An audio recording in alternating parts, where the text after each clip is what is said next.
Masih aksi unjuk rasa menolak penundaan pemilu dan perpanjangan masa jabatan Presiden 3 periode di depan gedung DPR MPR Senayan, Jakarta Pusat yang berakhir ricuh. Bahkan penggiat sosial media sekaligus dosen Universitas Indonesia, Ade Armando, menjadi korban pengeroyokan masa unjuk rasa.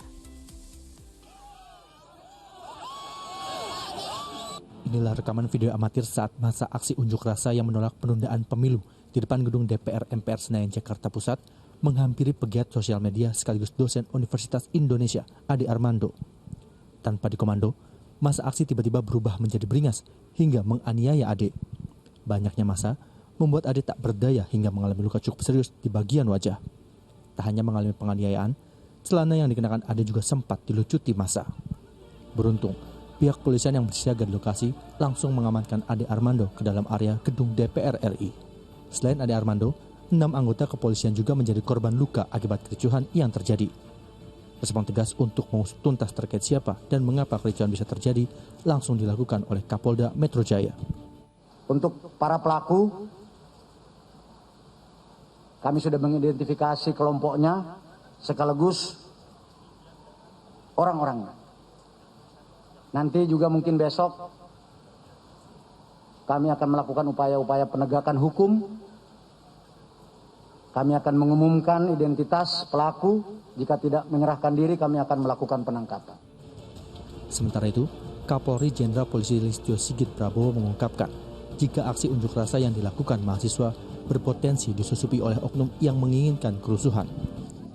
Kita harus hindari tentunya adalah jangan sampai ada penumpang atau penyusup yang kemudian mengganggu proses dari kegiatan yang ingin dilakukan oleh teman-teman mahasiswa. Ini yang harus kita jaga dan kita usahakan agar teman-teman mahasiswa betul-betul bisa satu suara.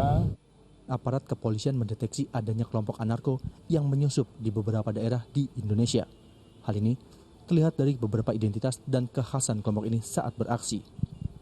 Aparat kepolisian saat ini sedang menyelidiki keterlibatan kelompok anarko yang menyusup ke dalam barisan mahasiswa, sehingga unjuk rasa yang semula tertib berlangsung ricuh.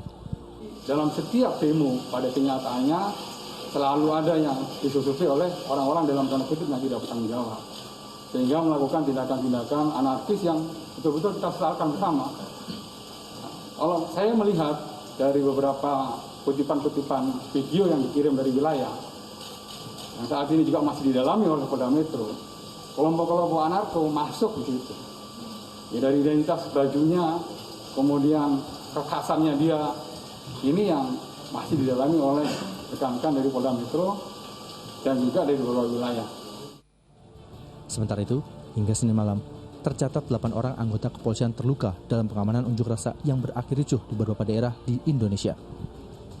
Tim Liputan Indosiar melaporkan.